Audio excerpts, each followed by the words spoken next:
Pasteur Edo Komi, président du MMLK. C'est l'alerte donnée par le mouvement Martin Luther King, MMLK. Dans un communiqué, le MMLK revient sur la situation de ces jeunes Togolais qui, à la recherche d'un bien-être à l'étranger, sont désormais pris au piège dans une spirale de malheur. Très inquiété du sort de ses compatriotes, le MMLK appelle le gouvernement togolais à agir pour sortir ces jeunes de ce guêpier. Bonne lecture. Urgent des Togolais pris en otage au Burkina Faso. Le mouvement Martin Luther King s'inquiète de leur sort et appelle le gouvernement au secours.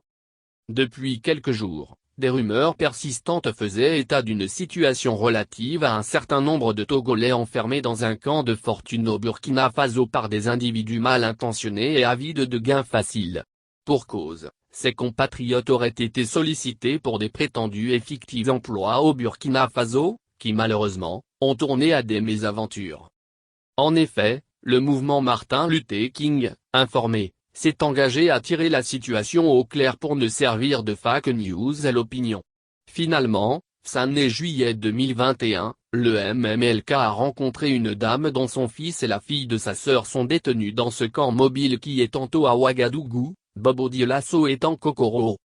Cette dame inconsolable a remis une vidéo dans laquelle des jeunes Togolais apparaissent déprimés, fatigués et ahuris qui n'ont ultime espoir que le secours du gouvernement togolais. Ce qu'on pouvait lire dans leur message SOS gouvernement togolais, sauvez-nous.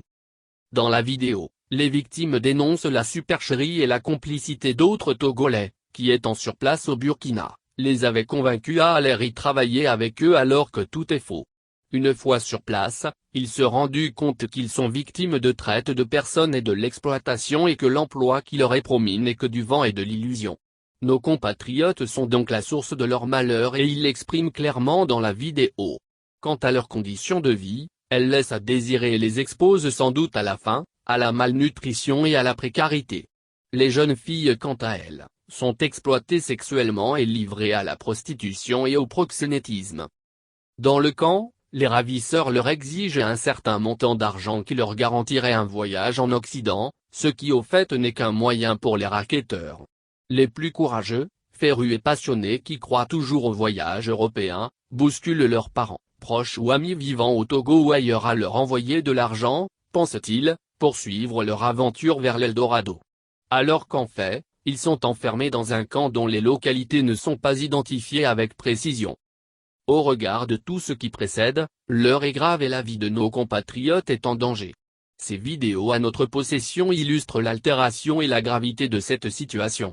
Il faut rompre la chaîne et démasquer ce réseau d'illusionnistes et de véreux recruteurs vers la destination de Burkina Faso pour éviter que d'autres compatriotes n'en soient victimes. Selon les informations, le cerveau du réseau est un Burkinabé du nom de Lassina Ouattara. Le mouvement Martin Luther King appelle le gouvernement à une procédure en urgence pour sauver la vie à nos compatriotes.